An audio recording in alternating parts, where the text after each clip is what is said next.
Shalom Bapak Ibu Saudara, anak-anak yang terkasih dalam Tuhan.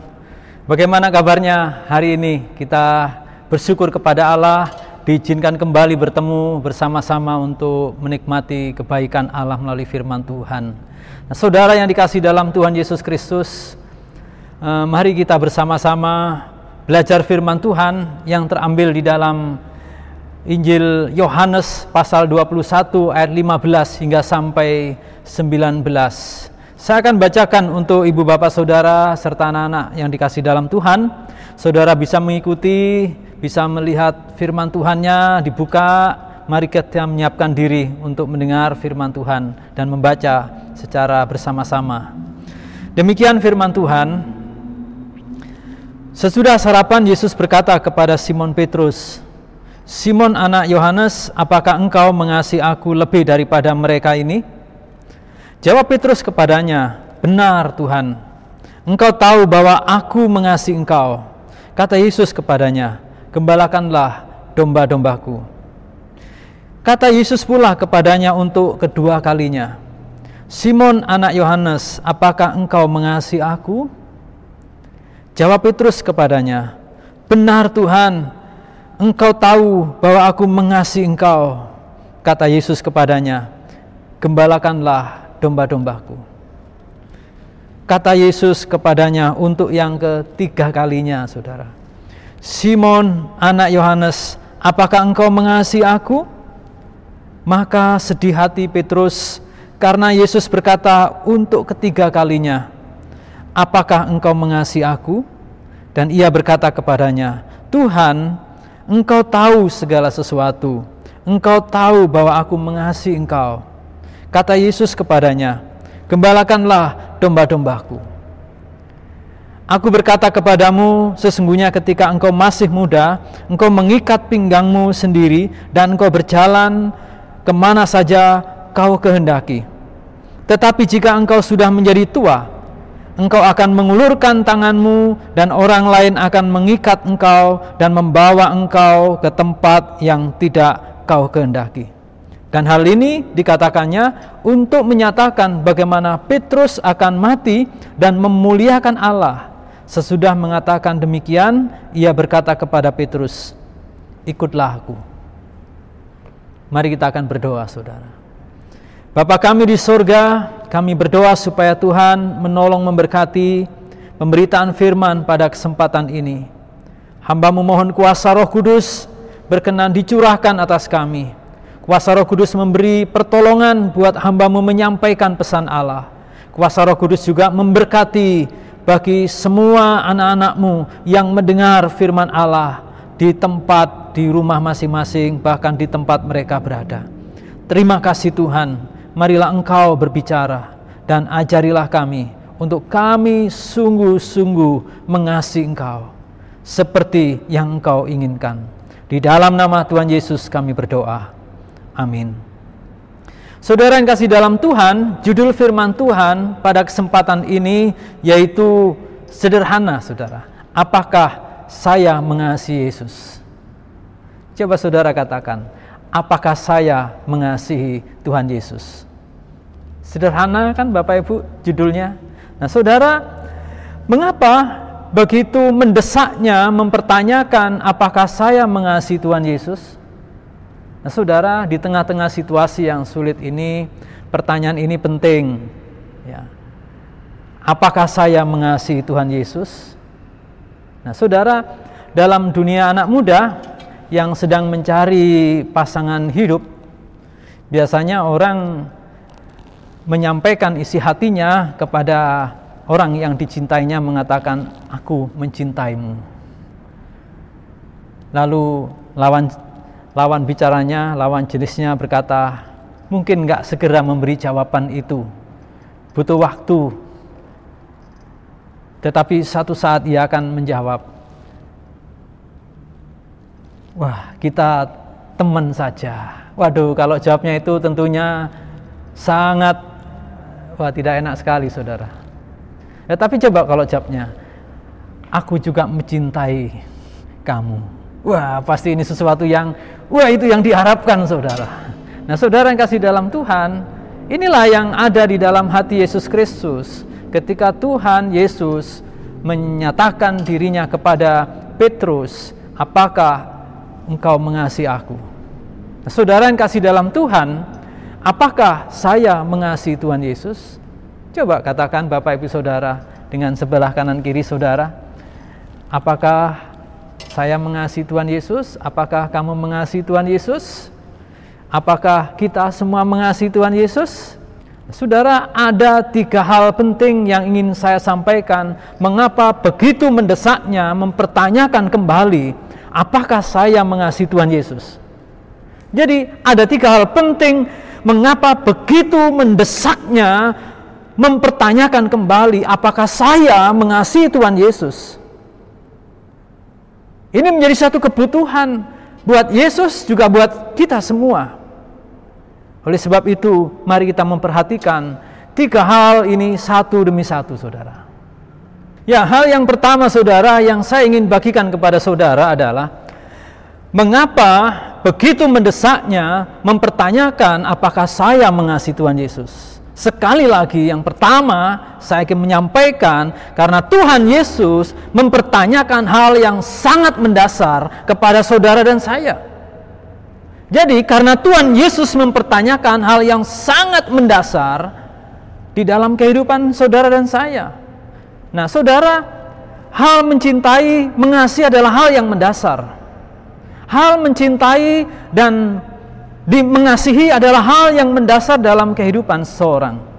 Hal ini bukan berarti, saudara, Rasul Petrus tidak pernah mendengar perkataan Yesus. Yesus pernah mengajarkan kepada Rasul Petrus bersama dengan teman-temannya di saat banyak orang memperhatikan dan mengikuti Yesus Kristus. Jadi di sana dia mengajarkan di dalam Injil Lukas 14 ayat 26 sampai 27. Yang demikian, ketika orang berduyun-duyun, Yesus menyatakan satu pernyataan yang luar biasa di dalam ayat 26. Jikalau seorang datang kepadaku dan ia tidak membenci bapaknya, ibunya, istrinya, anak-anaknya, saudara-saudaranya laki-laki atau perempuan, bahkan nyawanya sendiri, ia tidak dapat menjadi muridku. Barang siapa tidak memikul salibnya dan mengikut aku, ia tidak menjadi muridku.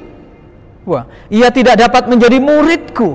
Wah, saudara, ini pernyataan yang sangat keras, mendasar. Tapi maksud Tuhan Yesus adalah, apakah saya dan Bapak Ibu serta murid-murid Yesus pada waktu itu benar-benar akan mengasihi Tuhan Yesus Kristus lebih daripada semuanya? Dilanjutkan dalam Lukas 14 ayat 33 yang demikian kata firman Tuhan, demikian pula lah tiap-tiap orang di antara kamu yang tidak melepaskan dirinya dari segala miliknya tidak dapat menjadi muridku. Nah, saudara, ini bukan masalah benci-membenci Bapak Ibu, istri, anak-anak, saudara. Tidak, Bapak Ibu. Ini masalah hal mendasar, hal prioritas, yaitu mencintai Tuhan Yesus melebihi dirinya sendiri, nyawanya sendiri. Petrus tahu pengajaran ini. Petrus diajar oleh Yesus Kristus dengan banyak orang bersama-sama. Nah, di saat-saat ketika Yesus Kristus sudah menyatakan dirinya, sudah mati, lalu bangkit, menyatakan diri kepada Petrus beberapa kali, dan satu saat Petrus, dia mengajak teman-temannya untuk kembali mencari ikan, nelayan, dan teman-temannya ikut. Sepanjang malam dia tidak dapat apa-apa, nol hasilnya. Kemudian ketika pagi, menjelang siang, saudara yang dikasih dalam Tuhan, Yesus hadir di sana dan Yesus bertanya, "Hai anak-anak, apakah engkau punya lauk pauk?" Mereka menjawab, "Tidak punya." "Tebarkanlah jalamu di sebelah kanan, maka kamu akan memperoleh." Saudara, sepanjang malam mereka mencari ikan dan tidak dapat. Dan setelah mereka melakukan apa yang dikatakan Yesus, mereka menarik jala dengan sangat banyak sekali. Lalu Yesus gak cukup di situ. Yesus meminta mereka untuk membawa ikan yang segar. Lalu Yesus sudah menyiapkan api dan arang. Lalu Yesus membakar ikan yang masih segar dengan roti, lalu Yesus menghidangkan makanan kepada murid-muridnya. Saya percaya ini juga kepada Rasul Petrus, ia sampaikan itu. Setelah mereka kenyang, makan bersama-sama dengan Yesus, saudara, secara pribadi, Yesus bertanya kepada Petrus hal yang sangat mendasar. Apa pertanyaannya? Dia dikatakan demikian, saudara, Simon anak Yohanes, apakah engkau mengasihi aku lebih daripada mereka ini? Saudara, itu pertanyaannya yang pertama. Yang kedua pertanyaannya, saudara, dikatakan juga, Simon anak Yohanes, apakah engkau mengasihi aku? Lalu yang ketiga juga sama pertanyaannya, saudara. Tidak ada perubahan pertanyaannya ini. Tetapi dalam bagian ini, saudara, dikatakan Simon anak Yohanes, apakah engkau mengasihi aku? Dalam bahasa Indonesia terkesan sama, Bapak Ibu. Tetapi ini sesungguhnya ada satu perbedaan. Tetapi prinsipnya sama. Mempertanyakan, apakah Simon anak Yohanes, engkau mengasihi aku? Saudara, apakah Bapak Ibu mengasihi Tuhan Yesus? Yesus ingin mengklarifikasi kembali. Yesus mempertanyakan yang paling mendasar dalam kehidupan Bapak Ibu, anak-anak semua di sini, dan juga kepada saya. Yesus mempertanyakan kembali hal ini, hal yang paling mendasar. Karena ini hal yang sangat-sangat penting. Nah, saudara, dalam keluarga pun membutuhkan hidup saling mengasihi. Kalau keluarga nggak hidup saling mengasihi, saudara, keluarga ini tidak hidup. Kalau cinta sudah hilang di tengah keluarga, ya hanya tugas saja. Nggak ada semangat yang sesungguhnya. Kalau kita bekerja dan kita tidak mencintai pekerjaan, maka kita akan mudah pergi, meninggalkan pekerjaan satu, pergi ke tempat lain. Kenapa? Mungkin kita nggak mencintai pekerjaan itu. Tetapi kalau kita mencintai pekerjaan itu, kita akan tahan, kita akan kuat. Ada seorang yang bekerja pada satu tempat dan ia begitu kuatnya. Kenapa? Karena dia mencintai pekerjaan itu. Nah, saudara, sama kalau kita mencintai keluarga kita, istri, suami, anak-anak, orang tua kita, rumah tangga kita akan utuh. Karena apa? Ada cinta, ada mengasihi. Banyak keluarga hancur walaupun punya segalanya, tetapi dia tidak punya cinta, tidak punya mengasihi. Hancur, Bapak Ibu, bubar. Tetapi ketika ada kasih di dalamnya, semuanya akan menjadi baik. Ini hal mendasar. Hal yang sangat mendasar. Yesus mempertanyakan hal yang mendasar, yaitu apakah engkau mengasihi aku? Apakah Anang mengasihi Yesus? Apakah Bapak, Ibu, Saudara, anak-anak semua di tempat ini mengasihi Yesus? Coba saudara perhatikan itu. Hal yang kedua, karena Tuhan Yesus Kristus mempercayakan pelayanan kepada kita. Tuhan Yesus Kristus mempercayakan pelayanan kepada kita. Dalam bagian pertanyaan-pertanyaan yang disampaikan kepada Rasul Petrus, Simon anak Yohanes, apakah engkau mengasihi aku lebih daripada mereka ini? Jawab Petrus kepadanya, benar Tuhan, engkau tahu bahwa aku mengasihi engkau. Kata Yesus kepadanya, gembalakanlah domba-dombaku. Hal itu diulang sampai 3 kali, gembalakanlah domba-dombaku. Karena Tuhan Yesus Kristus mempercayakan pelayanan yang khusus kepada Rasul Petrus, sehingga ia harus bertanya hal yang paling mendasar di awal, Simon anak Yohanes, apakah engkau mengasihi aku? Iya Tuhan, engkau tahu aku mengasihi engkau. Kenapa hal ini dipertanyakan? Karena Yesus mau memberi satu kepercayaan kepada Simon, bahwa Simon diminta oleh Yesus Kristus supaya Simon Petrus, anak Yohanes itu, mengembalakan domba-dombanya Tuhan Yesus Kristus. Walaupun dengan keterbatasan Rasul Petrus, Tuhan Yesus tetap memberi satu kepercayaan kembali. Ketika ia harus ditanya, apakah engkau mengasihi aku? Petrus selalu berjawab, ya Tuhan, aku mengasihi engkau. Ya Tuhan, aku mengasihi engkau. Ya Tuhan, aku mengasihi engkau. Nah, saudara yang kasih dalam Tuhan, ini bersifat sangat pribadi. Ia dipanggil, ia diberi kepercayaan karena ia mengasihi Yesus Kristus.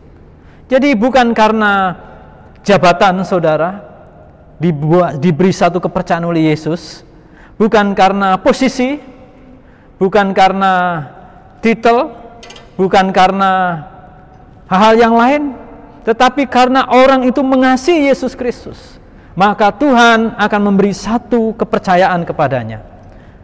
Jadi saudara, di balik pertanyaan yang detail kepada Simon anak Yohanes ini kepada Petrus itu, ada kepercayaan yang besar yang Yesus berikan kepada Simon. Di kemudian hari saudara, pertanyaan bersifat pribadi itu ternyata ada ribuan orang yang menantikan pemberitaan firman dari Rasul Petrus. Dan ribuan orang akhirnya boleh percaya kepada Yesus Kristus. Jadi ada rahasia besar di balik kepercayaan yang Yesus percayakan. Karena itu hal yang besar, maka ia harus sungguh-sungguh mengasihi Yesus Kristus. Karena ada kepercayaan yang Yesus berikan. Sama saudara dengan kehidupan kita sebagai anak-anak Tuhan. Ketika kita melihat diri kita, apakah saya mengasihi Yesus? Tuhan dan saudara yang tahu. Hal ini dipertanyakan karena Allah mau mempercayakan sesuatu kepada saudara yang bersifat kekal di dalam pelayanan itu.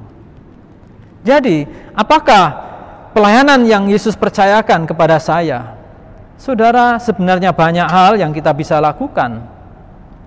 Contohnya saudara, di dalam satu firman Tuhan dikatakan di dalam Kolose pasal 3 ayat 23, apapun yang kamu kerjakan, apapun yang kamu lakukan, lakukanlah sama seperti Tuhan dan bukan untuk manusia. Ini artinya, pekerjaan yang kita kerjakan bisa menjadi alat untuk kita bisa melayani Yesus Kristus Tuhan, dimanapun berada. Pelayanan sudah tidak lagi dibatasi oleh tembok gedung gereja, organisasi, tetapi dalam sebuah pekerjaan, apapun pekerjaan yang kita kerjakan di dalam nama Yesus Kristus, yang kita lakukan seperti untuk Tuhan dan bukan hanya untuk manusia, itu adalah ladang pelayanan yang Allah punya tujuan yang sangat luas, supaya apa yang menjadi impian Allah, apa yang menjadi isi hatinya Tuhan bisa tergenapi. Jadikan semua bangsa muridku. Allah menghendaki semua orang diselamatkan. Bagaimana kita bisa menolong banyak orang di dunia ini? Kita bisa menjadikan pekerjaan kita menjadi alat ladang untuk kita melayani Yesus Kristus. Saya percaya, kalau Anda mengerjakan pekerjaan yang Anda lakukan sama seperti Tuhan, Tuhan akan memberkati saudara. Saudara akan menjadi orang yang jujur di dalamnya. Saudara akan menjadi orang yang beres dalam pekerjaan. Saudara akan menjadi orang yang dicari untuk sebuah pekerjaan. Kenapa? Karena Anda melakukan sama seperti untuk Tuhan. Kepercayaan yang Allah berikan satu yang lain beda, tetapi disitulah letak keindahannya ketika kita mengerjakannya sama seperti Tuhan. Apapun pekerjaan saudara. Jadi kita dihormati, dihargai bukan karena apa pekerjaanmu, posisimu di hadapan Allah, bukan itu. Saya sebagai pendeta, bukan karena saya menjadi pendeta dihargai Allah, tetapi apakah saya menjadi gembala, menjadi pendeta, mengerjakan pekerjaan ini benar-benar seperti itu Tuhan. Sama dengan Bapak Ibu Saudara. Apapun profesi saudara, ketika saudara lakukan sama seperti Tuhan, Allah mau melakukan sesuatu yang besar. Allah ingin nama Tuhan dimuliakan di situ. Allah ingin nama Tuhan diperkenalkan di setiap pekerjaan saudara. Sehingga apa? Kesaksian tentang Yesus Kristus tidak berhenti, tetapi terus berjalan di dalam namanya. Hal yang ketiga saudara, yang ingin saya sampaikan kepada saudara adalah bahwa Yesus menjadikan kita pengikutnya. Itulah kepentingan Yesus Kristus. Mengapa ia mempertanyakan, apakah saya mengasihi Yesus? Karena Yesus mau menjadikan Bapak Ibu dan saya sebagai pengikutnya. Itu yang dikatakan di dalam firman Allah, di dalam ayat 18 hingga sampai 19. Aku berkata kepadamu, sesungguhnya ketika engkau masih muda, engkau mengikat pinggangmu sendiri, dan engkau berjalan kemana saja kau kehendaki. Tetapi jika engkau sudah menjadi tua, engkau akan mengulurkan tanganmu, dan orang lain akan mengikat engkau dan membawa engkau ke tempat yang tidak kau kehendaki. Dan hal ini dikatakannya untuk menyatakan bagaimana Petrus akan mati dan memuliakan Allah. Sesudah mengatakan demikian, ia berkata kepada Petrus, ikutlah aku. Saudara, Tuhan Yesus Kristus punya satu kepentingan yang besar. Mengapa Bapak, Ibu, dan saya diajak untuk menjadi mengikuti Yesus, percaya kepada Yesus Kristus, supaya kita menjadi pengikutnya. Mengapa saudara dan saya diminta untuk dipertanyakan kembali hal mengasihi Yesus? Karena Allah ingin saudara dan saya menjadi pengikutnya. Nah, hal ini saudara mengingatkan kepada satu panggilan awal mula ketika Petrus dipanggil oleh Yesus Kristus. Di dalam Lukas pasal 5, di sana dikatakan tentang kondisi Petrus dan teman-temannya yang sepanjang malam juga mereka mencari ikan dan tidak mendapatkan apa-apa. Tetapi Yesus meminta mereka untuk menebarkan jalannya ke tempat yang lebih dalam lagi. Dan akhirnya mereka mendapatkan satu ikan yang banyak sekali. Dan itu sungguh-sungguh memberkati mereka. Dan akhirnya mereka berkata kepada Petrus secara khusus, dikatakan di sana, demikian juga Yakobus dan Yohanes, anak-anak Zebedius, yang menjadi teman Simon. Kata Yesus kepada Simon, jangan takut, mulai dari sekarang engkau akan menjala manusia. Dan sesudah mereka menghela perahu-perahunya ke darat, mereka pun meninggalkan segala sesuatu dan mengikut Yesus. Nah, saudara yang kasih dalam Tuhan, ini satu pengalaman hidup Rasul Petrus ketika Yesus meminta mereka, apakah engkau mengasihi aku? Ya Tuhan, aku mengasihi engkau. Lalu Yesus memberi sebuah kepercayaan pelayanan kepadanya, gembalakanlah kawanan domba yang ada padaku. Dan setelah selesai semuanya dikatakannya, lalu mereka meminta, ikutlah aku. Nah, saudara, sekarang ia harus mengikut Yesus. Ikutlah aku, mengingat pada panggilan mula-mula Petrus. Tuhan Yesus mengendaki Petrus mengasihi Yesus Kristus secara totalitas. Karena ia akan dijadikan pengikutnya yang tidak kembali mengikuti jalannya sendiri, tetapi harus mengikuti Yesus Kristus. Dan akhirnya saudara, dengan keterbatasan yang ia sampaikan di dalam bagian ayat yang 17, dikatakan dalam bagian firman Tuhan, dikatakan, apakah engkau mengasihi aku? Ia berkata kepadanya, Tuhan, engkau tahu segala sesuatu. Engkau tahu bahwa aku mengasihi engkau.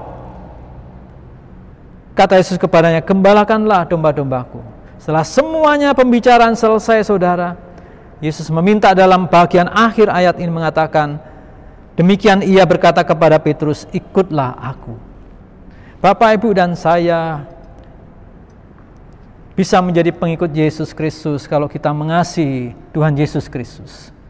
Kalau saudara dan saya mengasihi Tuhan Yesus Kristus dengan totalitas, dengan sungguh-sungguh di dalamnya, Tuhan yang akan melengkapi kita, Tuhan yang akan memampukan kita melalui kuasa Roh Kudus-Nya. Dia yang akan menolong kepada saudara dan saya. Dia akan memimpin saudara dan saya untuk bisa menjadi pengikut Yesus yang sebenarnya di dalamnya. Hal inilah yang diperlukan Allah. Mengapa ia menanyakan, apakah engkau mengasihi aku? Saudara, sama kepada kita. Tuhan Allah menghendaki Bapak, Ibu, dan saya mengasihi Dia. Tidak hanya diberi kepercayaan, tetapi supaya saudara dan saya bisa menjadi pengikut Dia, pengikut Yesus Kristus, menjadi orang Kristen yang menjadi murid Yesus, yang unggulan, yang serius, yang sungguh-sungguh. Roh Kudus yang akan mampukan kita. Dari peristiwa kehidupan Petrus yang jatuh bangun dalam kehidupannya. Tetapi setelah ia dipanggil khusus, setelah Yesus menanyakan ulang hal ini, ia menjadi murid Yesus yang luar biasa. Bisa dikatakan menjadi teladan hidup. Sampai pada akhirnya dia mati. Mati bukan dengan caranya sendiri, tetapi mati karena Injil Yesus Kristus. Karena menjadi pengikut Yesus Kristus. Jadi bukan awalnya, tetapi bagaimana akhir daripada kehidupan kita. Rasul Petrus mengakhiri kehidupannya dengan finishing well, dengan kehidupan yang benar, yang sungguh-sungguh luar biasa. Dan sekarang menjadi berkat dan teladan buat saya, buat kita semua orang percaya di segala generasi sebagai orang Kristen. Demikian kepada kita, mari kita mengikut Yesus sampai Tuhan katakan selesai. Dunia ingin melihat apakah saudara menjadi pengikut Yesus atau bukan. Dunia ingin tahu akan hal ini. Terlebih dalam hal situasi yang sulit seperti ini. Apakah saudara sungguh-sungguh mengasihi Yesus? Apakah saudara sungguh-sungguh hidup untuk Yesus Kristus sebagai wujud cintamu kepada Yesus? Apakah saudara sungguh-sungguh mengasihi Yesus dan hidup yang sungguh sepenuhnya untuk Dia? Dan ketika kita melayani Yesus Kristus, bekerja, apakah di sana juga ada kasih kita kepada Yesus Kristus? Sebagai wujud kita mengasihi Yesus Kristus, memperkenalkan Yesus Kristus kepada dunia melalui pekerjaan yang saudara alami, yang saudara kerjakan, yang Tuhan percayakan kepada saudara. Apakah kita bisa menjadi pengikut Yesus?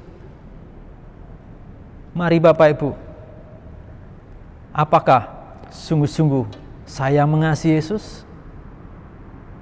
Mari kita buktikan kehidupan kita, kesungguhan mengasihi Tuhan Yesus. Dengan apa? Dengan melayani Dia. Melalui apa? Banyak hal. Kita di rumah mengasihi keluarga kita karena kita mengasihi Yesus Kristus. Di tempat pekerjaan kita mengasihi pekerjaan dan orang-orang sekitar kita. Kenapa? Karena kita mengasihi Yesus Kristus. Kita mengikut Yesus Kristus sampai selesai. Kenapa? Karena kita mengasihi Yesus Kristus. Hal itulah yang Tuhan harapkan dalam diri anak-anak Tuhan. Saya yakin dan percaya, kalau kita mengasihi Yesus Kristus, Tuhan mempercayakan sesuatu yang besar kepada kita melalui hal-hal yang sederhana, sehingga kita bisa menjadi pengikut Yesus hingga sampai Tuhan datang. Kiranya Tuhan memberkati Bapak Ibu Saudara sekalian. Mari kita akan berdoa untuk firman Tuhan ini. Tuhan, terima kasih buat kebaikan firman-Mu. Kami mengucap syukur karena Allah mengasihi dan menolong kepada kami. Kami berterima kasih. Biarlah Tuhan, Engkau yang tahu apakah sungguh-sungguh kami mengasihi Engkau. Oleh sebab itu melalui firman-Mu ini, biarlah Tuhan baharui hidup kami untuk kami mengasihi Engkau. Terima kasih Tuhan. Terima kasih untuk kepercayaan yang Tuhan berikan, pelayanan yang Tuhan percayakan kepada kami, pekerjaan yang Tuhan percayakan kepada kami. Terima kasih Tuhan. Biarlah kami pakai itu menjadi alat untuk kami memberitakan dan melayani Yesus Kristus kepada dunia. Dan berkatilah kami untuk kami dapat menjadi pengikut Tuhan Yesus Kristus hingga sampai Tuhan katakan selesai, hingga sampai Maranatha. Terima kasih Tuhan. Di dalam nama Yesus Kristus kami berdoa dan Tuhan memberkatinya. Amin.